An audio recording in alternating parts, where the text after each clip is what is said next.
Assalamualaikum warahmatullahi wabarakatuh. Selamat pagi, salam sejahtera bagi kita semua. Pertama-tama kami ucapkan selamat datang dan selamat pada siswa-siswaku kelas 10 SMKN 1 Sedayu. Anda sudah diterima di SMKN 1 Sedayu. Saya ucapkan selamat. Semoga kedepannya nanti kalian semakin termotivasi untuk belajar di SMK 1 Sedayu ini. Pada kesempatan hari ini, hari Selasa tanggal 13 Juli 2021, saya akan menyampaikan tentang tata tertib dan pengenalan BK. Sebelumnya, untuk kedua kalinya di masa pandemi ini, masa pengenalan lingkungan sekolah dilaksanakan secara online. Karena kita semua memang sekarang sedang menghadapi pandemi, kita berdoa semoga masa pandemi ini segera berakhir dan kita semua berharap agar bisa segera belajar secara tatap muka di SMKN 1 Sedayu ini, sehingga kita bisa saling mengenal dengan teman-teman satu kelas, teman-teman satu sekolah, dan Bapak Ibu guru dan karyawan di SMKN 1 Sedayu ini. Pada kesempatan hari ini juga nanti akan kami sampaikan tentang tata tertib dan pengenalan BK. Tapi sebelumnya perkenalkan, saya Siti Mubasaroh. Kebetulan saya di sini sebagai guru BK di SMKN 1 Sedayu. Guru BK di SMKN 1 Sedayu ini ada 5. Yang pertama, saya Ibu Siti Mubasaroh, SPD MSI. Kebetulan saya diberi tugas untuk mengampu kelas 10 DPIBA, kelas 10 DPIBB, kelas 10 TITLA, kelas 10 TITLB. Kemudian Ibu Sri Susetyowati SPD yang mengampu kelas 10 TPA, kelas 10 TPB, kelas 10 TPMA, kelas 10 TPMB. Kemudian Ibu Sri Mintarsih, Ibu DRA Sri Mintarsih mengampu kelas 10 TKRA, kelas 10 TKRB, dan kelas 10 TKRB. Kemudian Ibu Nurmalasari MPD yang akan mengampu kelas 11 kalau Ibu Nurmalasari. Kemudian Bapak Agus Ugianto mengampu kelas 10 TKJ dan kelas 10 TKJA dan kelas 10 TKJB. Demikian perkenalan dari saya tentang pengampu guru BK. Kemudian dalam kesempatan kali ini untuk anak-anakku semua, saya akan menyampaikan terkait dengan tata tertib, terkait dengan pengenalan BK, program-program bimbingan konseling. Tentunya anak-anakku semua sudah paham nih bahwa bimbingan konseling itu kan sudah ada di baik itu di SD, SMP maupun SMA atau SMK. Hampir sama anak-anakku semua bahwa dalam program BK itu hampir sama. Kemudian kalau dalam hal tata tertib, di setiap sekolah itu ada tata tertibnya.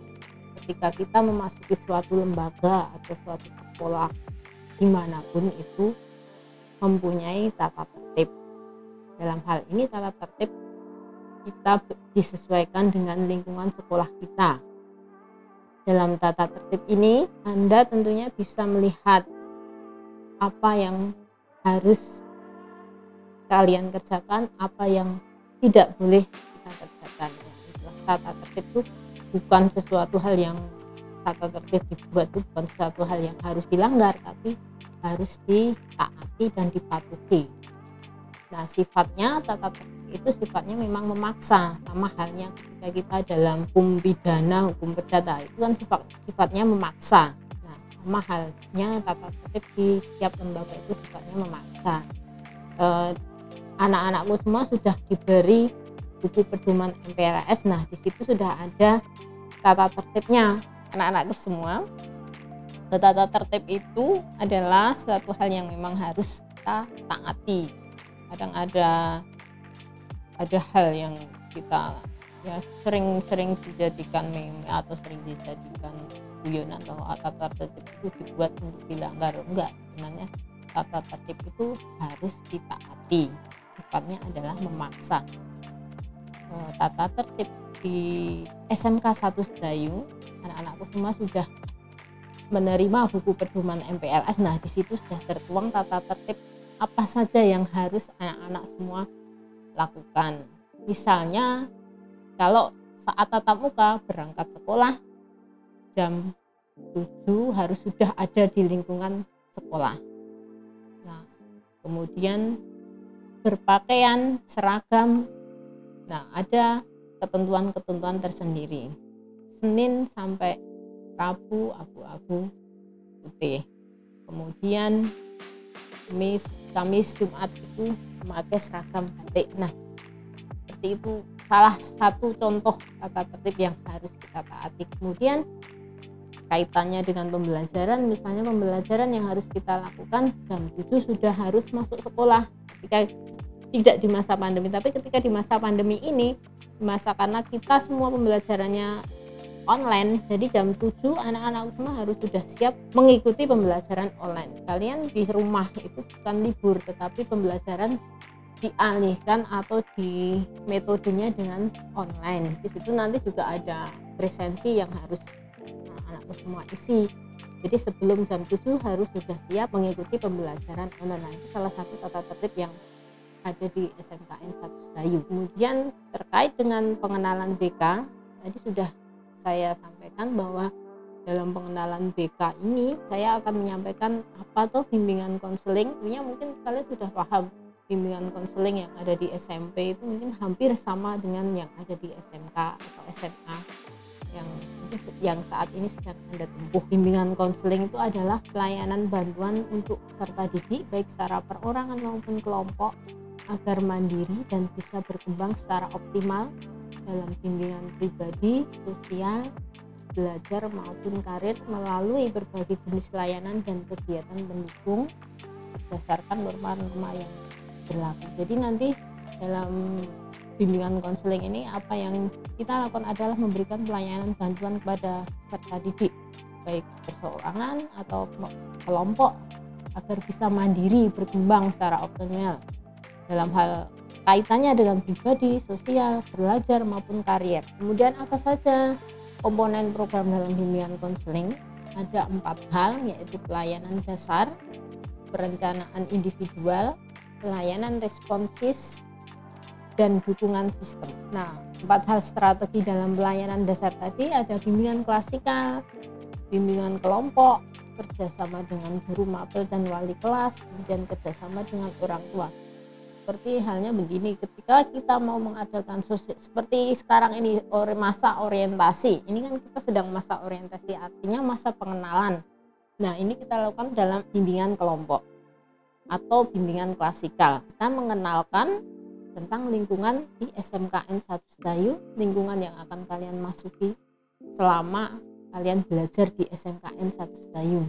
Kemudian kerjasama dengan guru mata pelajaran dan wali kelas, itu terkait dengan misalnya ada siswa yang nilainya masih kurang, ada siswa yang ternyata setelah mengikuti pembelajaran ada tugas-tugas yang belum dikumpulkan. Nah, ini nanti guru mata pelajaran akan bekerja sama dengan guru bimbingan konseling untuk memberikan bimbingan kepada siswa tersebut. Kemudian kerjasama dengan orang tua, jadi nanti kita melaporkan hal-hal yang terkait dengan perkembangan belajar siswa kepada orang tua, misalnya saat penerimaan rapot, kemudian ketika kita melakukan konseling individual di mana orang tua misalnya harus dihadirkan di sekolah. Nah, itu nanti guru bimbingan konseling akan bekerjasama dengan orang tua. Kemudian bimbingan klasikal. Nah, kalau bimbingan klasikal ini di masa pandemi ini mungkin hanya bisa kita laksanakan secara online, misalnya lewat WA group, lewat Google Meet ataupun Zoom. Nah, ini nanti dari guru bimbingan konseling mungkin akan akan mencari waktu, karena kita belum terjadwal ya, kita akan mencari waktu selang di saat pembelajaran. Nah, nanti kan kita sampaikan bimbingan klasikal. Nah, sama halnya saat ini saya sedang melakukan bimbingan klasikal, artinya memberikan pelayanan orientasi tentang berbagai hal yang dipandang bermanfaat bagi peserta didik. Kemudian pelayanan yang saya sampaikan saat ini berorientasi, kita sampaikan di awal ajaran baru bagi peserta didik baru, sehingga nanti kalian memiliki pengetahuan yang utuh tentang sekolah yang dimasukinya ini.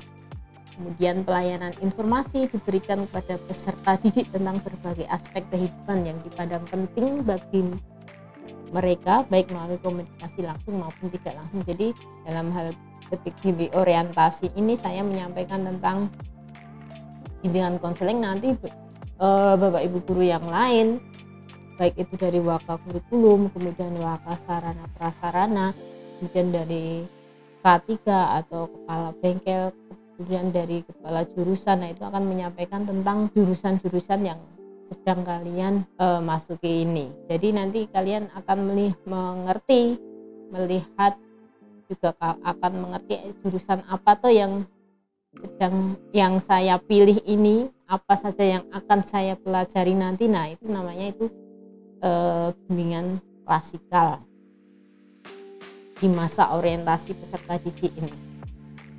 Kemudian kita mengadakan kerjasama dengan guru mapel dan wali kelas. Jadi dalam hal ini guru BK menyusun program kegiatan yang akan melibatkan wali kelas dan guru mata pelajaran, seperti yang telah saya sampaikan di awal tadi. Jadi ketika siswa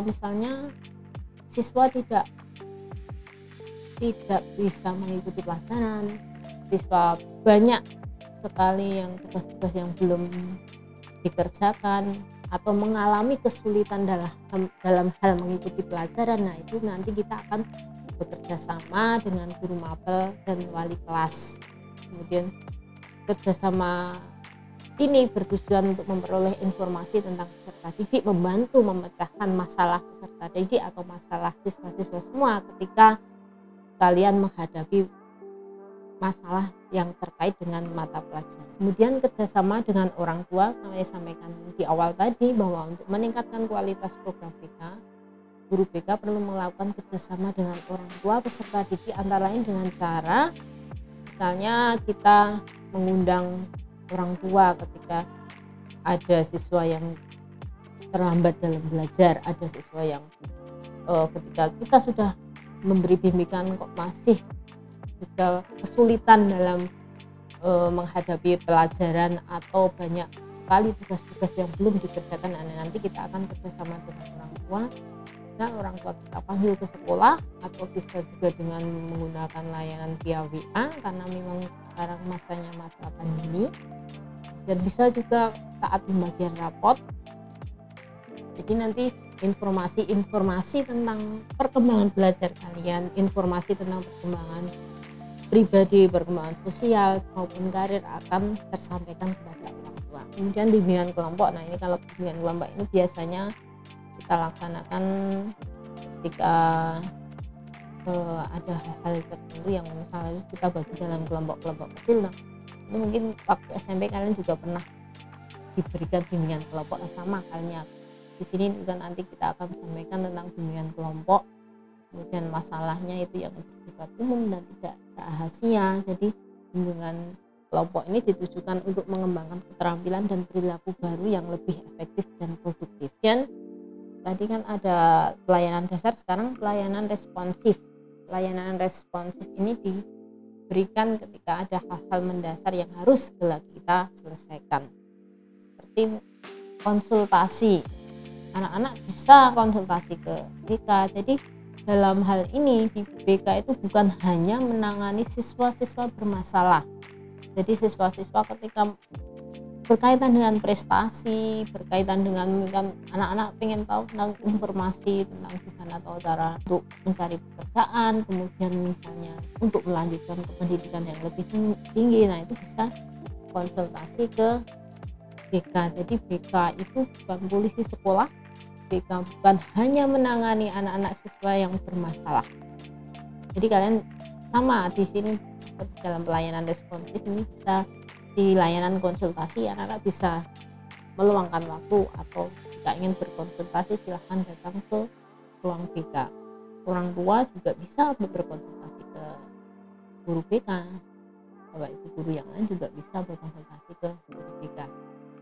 Kemudian konseling individual dan konseling kelompok.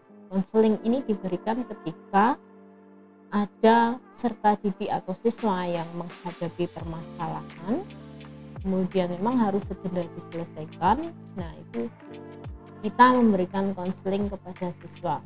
Seperti terkait dengan konseling pribadi, misalnya ada siswa yang dengan sesama temannya ada permasalahan, nah ini yang harus diselesaikan. Nah, itu bisa juga nanti kita berikan konseling individual. Kemudian referral, rujukan atau alih tangan kasus.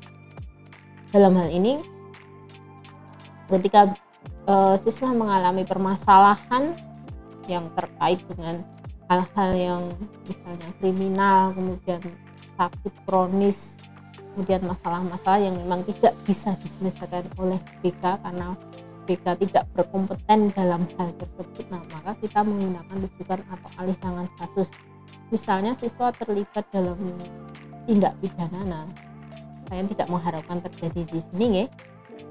Misalnya siswa terlibat dalam hal pidana, nah nanti kita alih tangan kasuskan ke kepolisian. Kemudian misalnya siswa sakit yang memang kronis atau depresi, nah nanti kita alih tangankan ke rumah sakit atau ke psikolog. Kemudian bimbingan teman sebaya ini, dalam hal bimbingan teman sebaya ini bisa dilakukan oleh sesama temannya ketika ada permasalahan dengan teman sebaya, bisa diselesaikan secara baik-baik dengan teman sebaya yang memang di kelas tersebut dia dipercaya oleh teman-temannya bisa menyelesaikan permasalahan yang dihadapi oleh teman-teman. Ya, ini konsultasi tadi ya. Konselor memberikan pelayanan konsultasi kepada guru, orang tua atau pihak pimpinan sekolah dalam rangka membangun persamaan persepsi dalam memberikan bimbingan kepada peserta didik. Kemudian tadi konseling individual. Apa toh konseling individual? Yaitu pelayanan konseling individual. Konseling individual ditujukan untuk membantu peserta didik yang mengalami kesulitan dan hambatan dalam mencapai tugas perkembangannya. Jadi ketika kalian semua mengalami permasalahan atau kesulitan untuk mencapai tugas perkembangannya, misalnya saat ini ada permasalahan dengan teman sebaya dalam hal pergaulan, dengan teman sebaya ada misalnya kalian ada perselisihan paham, nah itu bisa nanti kita berikan konseling. Kemudian dalam konseling ini peserta didik dibantu untuk dapat mengidentifikasi masalah, penyebab masalahnya itu apa, kemudian penemuan alternatif pemecahan masalah dan pengambilan keputusan secara lebih tepat. Ini tadi referral. Jadi referral jika konselor merasa kurang memiliki kemampuan untuk menangani permasalahan, maka sebaiknya konselor atau guru BK mereferal atau mengalihtangankan konseli atau peserta didik yang mengalami permasalahan tadi kepada pihak yang lebih berwenang. Seperti tadi yang saya sampaikan, contohnya misalnya ada terkait dengan pidana, terkait dengan penyakit-penyakit yang kronis, memang guru BK tidak berkompeten untuk menangani tersebut, maka kita wajib mengalihkan tangan kasus tersebut. Kemudian dukungan sistem. Jadi dalam hal ini BK tidak bisa bekerja tanpa dukungan dari kepala sekolah, dari bapak ibu guru yang lain, kemudian dari wakat, kemudian dari siswa-siswa semua. Jadi semua itu harus saling terkait, harus saling mendukung, karena pada dasarnya semua guru itu adalah pembimbing. Nah, mungkin dari sini anak-anakku juga bisa melihat bahwa ternyata BK, guru bimbingan konseling itu tidak hanya menangani siswa yang bermasalah, tapi memang semua hal yang terkait dengan prestasi, terkait dengan memang ingin konsultasi dan sebagainya,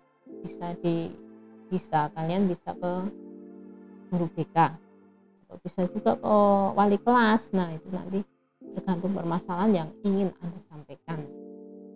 Kemudian ada banyak hal juga yang terkait dengan tugas-tugas kita yang diberikan terkait dengan himpunan data, misalnya dalam hal beasiswa. Nah ini nanti persyaratan apa saja, nah ini nanti akan disampaikan oleh guru BK bahwa ketika anak mengalami permasalahan di bidang ekonomi, misalnya kok tidak bisa membayar sekolah, nah, sementara anak punya kartu Indonesia Pintar misalnya, nah itu bisa disampaikan ke BK, untuk saya ingin mengajukan beasiswa.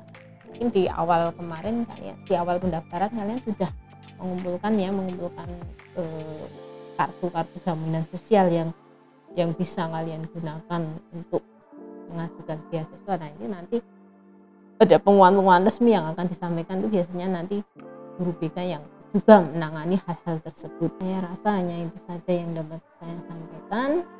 Kemudian saya berharap anak-anak semua bisa memahami, bisa mengikuti semua aturan, semua tata tertib, kemudian kalian semua bisa di SMK 1 Sedayu ini bisa belajar dengan lancar sampai nanti bisa lulus dari SMK 1 Sedayu ini.